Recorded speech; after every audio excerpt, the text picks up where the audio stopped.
کل جس نے غبار راہ کو بخشا فروغ وادی سینہ، نگاہ عشق و مستی میں وہی اول وہی آخر، وہی قرآن وہی فرقان وہی یاسی وہی طہا۔ تو میں اپنے تمام شرکاء کو تہ دل سے شکریہ ادا کرتا ہوں کہ انہوں نے ٹائم نکالا ہے ہمارے لیے، اور ان سے التجا ہے کہ ہمارے لیے دعا بھی کریں، اور تقریب کا باقاعدہ آغاز تلاوت سے کریں گے اور حافظ بشیر صاحب تلاوت کروائیں گے۔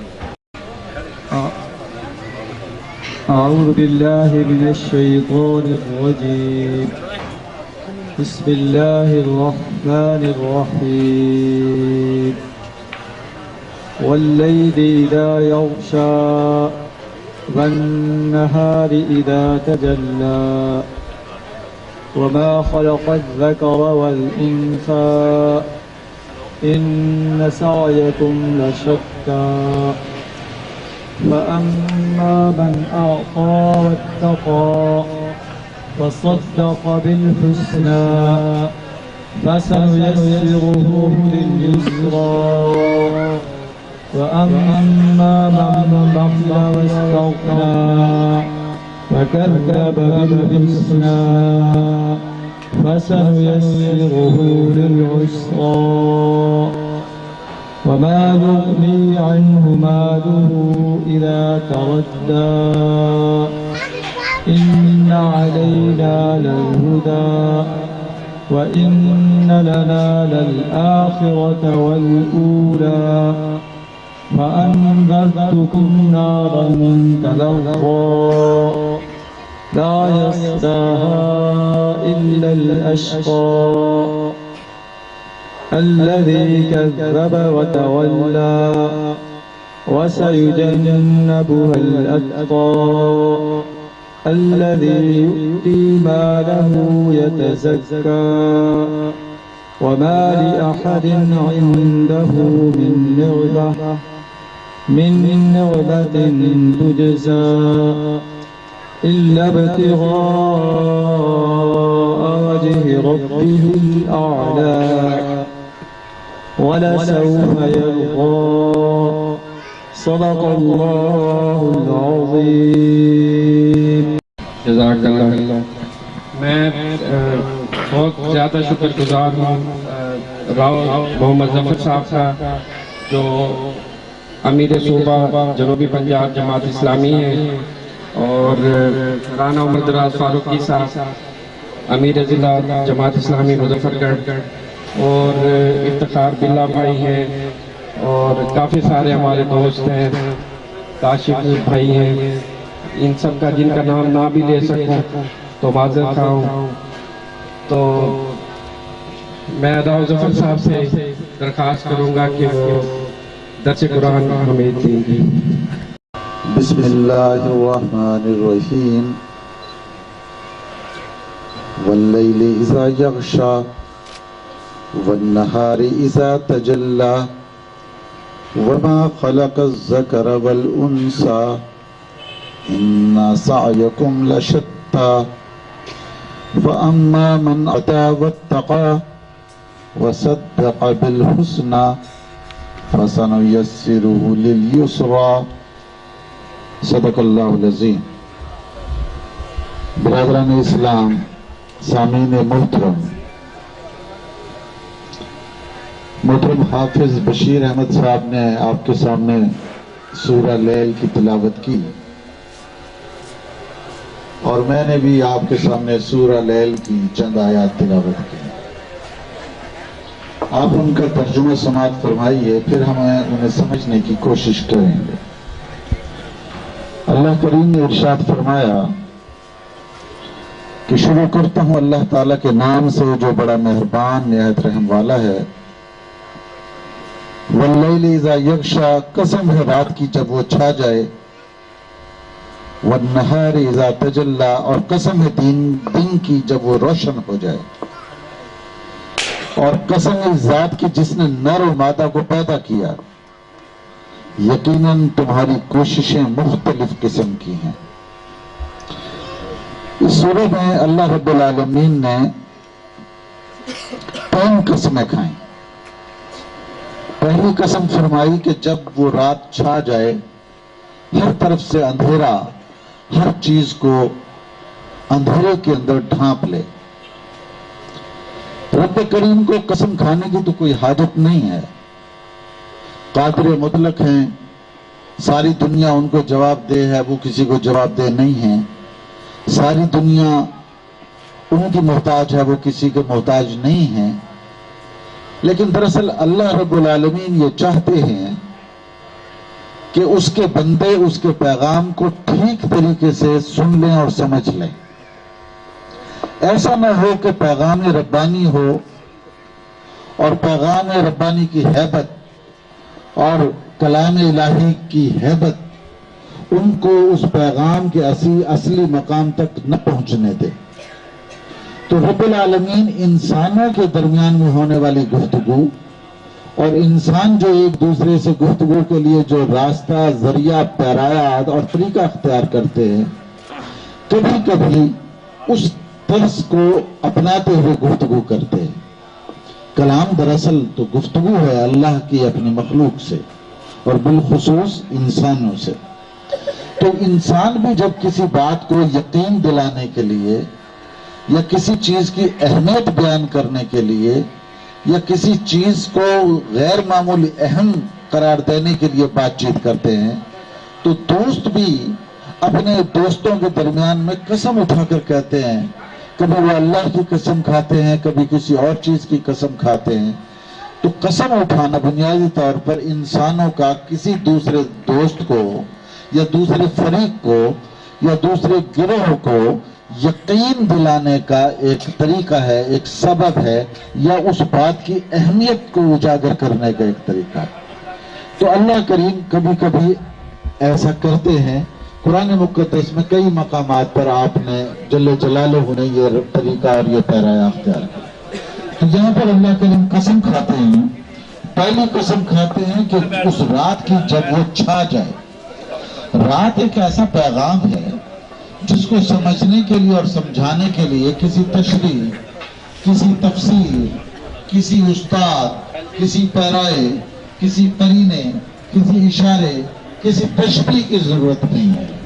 یعنی کہ رات کو پی ایچ ڈی، ان پڑھ، بینا، بینا، حتیٰ کہ آپ کہیں گے کہ جو نابینا ہے، جس کو یہ معلوم نہیں ہوتا کہ سبز ہے یا سرخ ہے، اس کو بھی رات کا اندھیرا جب چھا جاتا ہے اس کو وہ فیل ہوتا ہے، اس کو بھی سمجھ آتی ہے کہ اب رات کا اندھیرا گہرا ہو۔ اور دوسری اس کی قسم ایسی کھائی کہ یہ ایسی گہری ہوتی ہے جو ہر چیز کو ڈھانپ لیتی ہے، کسی چیز کو دیکھنے نہیں دیتی۔ اس کے اندر اچھائی اور برائی دونوں چھپ جاتی ہیں، اس کے اندر انسان کے کیے ہوئے افعال اور اعمال چھپ جاتے ہیں، اس کے اندر انسان کی دیکھنے والی آنکھیں جس کو دیکھنے کی صلاحیت بخشی ہوتی ہے، وہ اپنی پرفارمنس کو، اپنی قوت کارکردگی کو اور اپنی دیکھنے کی صلاحیت سے، اس کے باوجود کہ آنکھیں ٹھیک ہوتی ہیں، صحیح و سلامت ہوتی ہیں، وہ دیکھنے کی صلاحیت سے دستبردار ہو جاتی ہے، محروم ہو جاتی ہے۔ اللہ کریم کہتے ہیں کہ قسم ہے مجھے اس رات کی جب وہ چھا جائے، اور پھر کہتے ہیں کہ وَالنَّهَارِ إِذَا تَجَلَّى، اور قسم ہے اس دن کی جب وہ روشن ہو جائے۔ یعنی کہ جب دن روشن ہوتا ہے اور جس کو دن چڑھتا ہے، سورج آب و تاب سے چمکتا ہے، تو ہر چھپی ہوئی چیز انسانی آنکھ دیکھ سکتی ہے، اس کے سامنے آ جاتی ہے۔ اب اس کے اندر ایک استعارہ بھی ہے، ایک تشبیہ بھی ہے کہ جس طریقے سے رات اور دن کو تم محسوس کرتے ہو، رات اور دن کے فرق کو تم محسوس کرتے ہو، کہ ایک وہی ساتھ کہ جو اللہ ہی کی بنائی ہوئی ہے، وہ سب چیزیں چھپ جاتی ہے تمہارے سے، اور پھر تم بیدار ہو جاتے ہو، تو وہی ساتھ میں تمہیں ہر چیز روز روشن کی طرح عیاں ہو جاتی ہے۔ اور جس کو کہتے ہیں کہ جادو، وہ جو سر چڑھ کر بولے، سورج طلوع ہو گئی، تمہارے ہزاروں پنکھوں میں ہزاروں چراغ، ہزاروں لائٹیں جو روشنی نہیں دے سکتی ہیں اور تمہیں وہ چیزیں سجھا نہیں سکتی، دکھا نہیں سکتی، اللہ کا ایک بلب روشن ہوتا ہے اور وہ تمہیں سب کو نظر آ جاتا ہے۔ تو ساتھ ساتھ یہ بھی فرمایا کہ جس طریقے سے رات اور دن الگ الگ ہیں، کبھی کسی اندھے نے بہرے نے، گنگے نے، ان پڑھ نے، امریکہ میں رہنے والے نے، افریقہ میں رہنے والے نے، پاکستان میں رہنے والے نے، بھارت میں رہنے والے نے یہ نہیں کہا کہ رات اور دن ایک ہو سکتے ہیں، بلکہ کہا کہ رات رات ہے اور دن دن ہے۔ وہ اپنی جوہری خصوصیات کے اعتبار سے اور اپنی ظاہری خصوصیات کے اعتبار سے بالکل جدا ہے۔ تو ان دونوں کی قسم اللہ رب کریم نے کھائی۔ پھر فرمایا وما خلق الذکر والانثى، اور قسم اس ذات کی جس نے نر اور مادہ کو پیدا کیا۔ یہ نر اور مادہ کا جو جوڑا رب کریم نے بنایا، انسان کی، حیوان کی، جمادات کی، نباتات کی، معلوم مخلوق کی اور نامعلوم مخلوق کی، کیونکہ ابھی تک انسان کی آنکھ اور انسان کا علم تمام مخلوقات کے اوپر حاوی نہیں ہو سکا ہے۔ کتنی کو اب ہم دیکھ سکے ہیں ٹیکنالوجی اور سائنس کی وجہ سے، اور کتنی ہی ابھی ہمارے سے دور ہیں، لیکن ان کی بنیاد ایک چیز کے اوپر ہے، ان کی افزائش نسل ایک چیز پر ہے، اور وہ ہے نر اور مادہ کے اوپر، یعنی جوڑے کے اوپر۔ تو اللہ نے تیسری قسم کھائی کہ نر اور مادہ، اس جوڑے کو جو ہم نے بنایا، اس کی میں قسم کھاتا ہوں۔ اب ان تینوں قسموں کے اندر رات اور دن بالکل جدا جدا، اور دوسرا نر اور مادہ بالکل جدا جدا، وہ ایک نہیں ہو سکتے۔ نر نر ہے اور مادہ مادہ ہے۔ یہ تین قسمیں کھانے کے بعد میں پھر اللہ رب کریم فرماتے ہیں، کیا فرماتے ہیں؟ اِنَّ سَعْيَكُمْ لَشَتَّىٰ، کہ یقیناً تمہاری کوششیں، تمہاری جدوجہد، تمہاری پسند اور ناپسند کا مرکز، تمہارا راستہ اور تمہاری صلاحیتیں جس طرف تم لگاتے ہو، اور تمہاری کوششیں جس چیز کے حصول کے لیے تم کرتے ہو، ایک نہیں ہے۔ تم بظاہر ایک حضرت آدم اور حوا کی اولاد ہو، تم بظاہر ایک ہی خالق کے مخلوق ہو، تم بظاہر ایک ہی جنس ہو یعنی انسان ہو، مگر جس طریقے سے رات اور دن ایک نہیں ہیں، جس طریقے سے نر اور مادہ ایک نہیں ہے، میں قسم کھا کے کہتا ہوں کہ تم ایک جنس، ایک صفت پر پیدا ہونے والے لوگوں کی کوششیں اور جدوجہد، پسند اور ناپسند کا محور ایک نہیں ہے، جدا جدا ہے۔ دو سگے بھائی ہیں، دو سگے بیٹے ہیں، ایک باپ کی اولاد ہے، ایک حلال اور حرام کی تمیز کرتا ہے اور ایک حرام اور حلال کی تمیز نہیں کرتا، ایک کسی طرح کا رنگ پسند کرتا ہے، دوسرا کسی طرح کا رنگ پسند کرتا ہے، ایک کی خواہشیں کچھ اور ہیں، ایک کی خواہشیں کچھ اور ہیں۔ اس لیے کہا کہ تمہاری کوششیں الگ الگ ہیں، بالکل جدا جدا ہیں۔ میں قسم کھا کر یہ تمہیں کہہ رہا ہوں، اے اللہ کے بندو، تمہارا رب کریم، تمہارا خالق، تمہارا پالنہار خود قسم اٹھا کر تمہیں کہہ رہا ہے کہ تمہاری خواہشیں ایک جیسی نہیں ہیں، تمہاری کوششیں بھی ایک جیسی نہیں ہیں۔ یا رب کریم، ہمیں بتائیے، نشانی بتائیے کہ آخر ہماری کوششوں میں بنیادی فرق کیا ہے۔ ہاں، کسی کو سرخ رنگ پسند ہے، کسی کو سبز رنگ پسند ہے، یہ تو ہمیں سمجھ میں آتا ہے۔ کسی کو کم ٹھنڈا پسند ہے، کسی کو زیادہ ٹھنڈا پسند ہے، کسی کو گرم پسند ہے، کسی کو کم گرم پسند ہے۔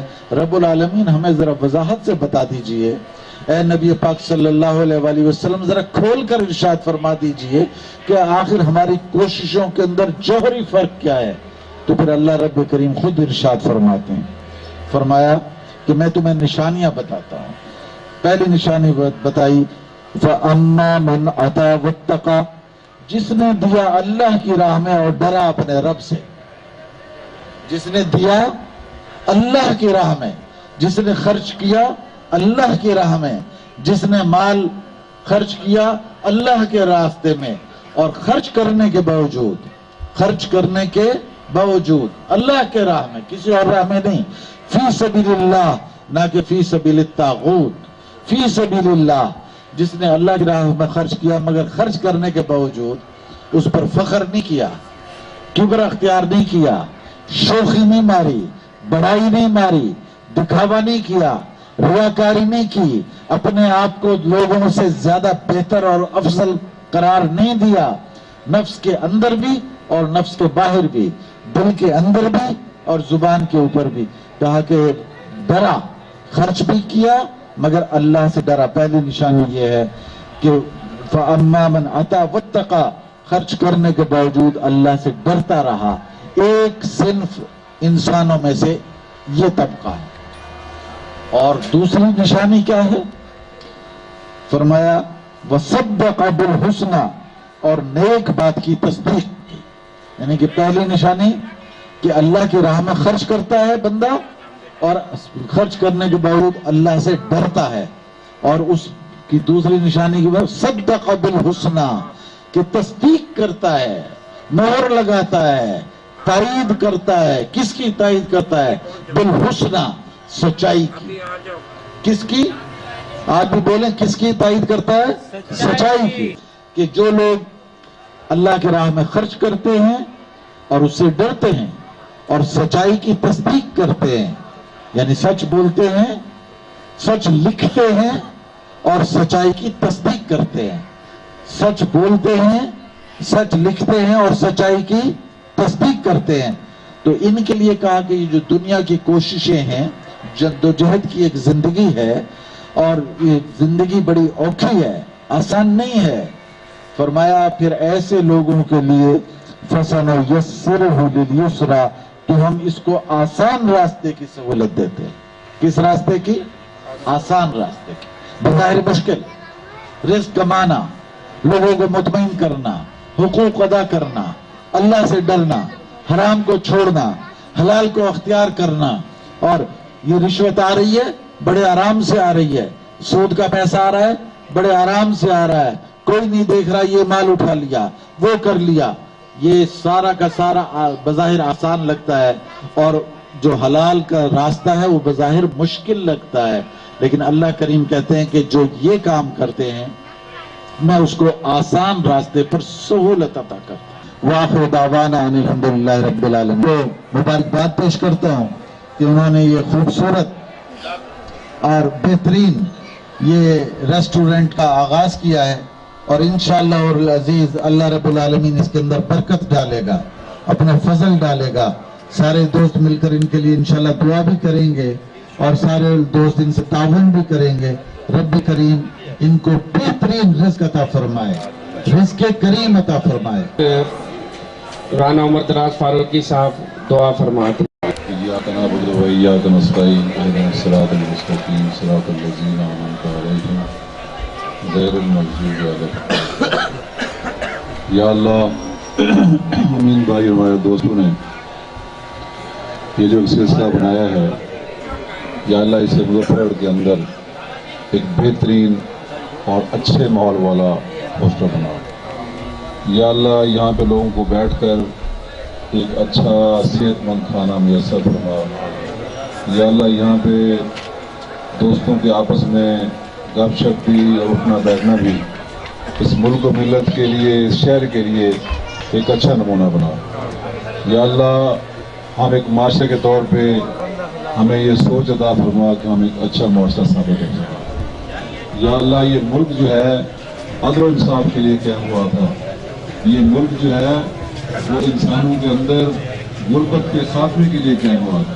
یا اللہ اس ملک کو اس کی جس بنیاد میں بنا ہے اس بنیاد کی تکمیل کرنے کے لیے توفیق نصیب فرما. یا اللہ ہماری سوچ میں کہیں موجود ہے کہ لا الہ کا مطلب ایک انصاف والا معاشرہ ہے، ایک مثالی معاشرہ ہے. یا اللہ ہمیں اپنے کاروبار کے ذریعے بھی، ہمیں گفت و شنید کے ذریعے بھی، ہمارے بزرگوں کو آپس میں بیٹھنے کے ذریعے بھی، ہمارے نوجوانوں کی جوانی کے ذریعے بھی اس ملک کو ایک مثالی مملکت بنا. یا اللہ اس ملک کے اندر سے جھوٹ اور فساد کو ختم فرما. اس ملک کے اندر یا اللہ برکت نصیب فرما. یا اللہ اس ملک کے اندر سفید ریش بزرگوں کی داڑھیوں کا واسطہ ہے، نوجوانوں کی عظمت کا واسطہ ہے. یا اللہ اس ملک کو ایک مثالی ملک بنا. محمد وعلی آلہ وصحبہ.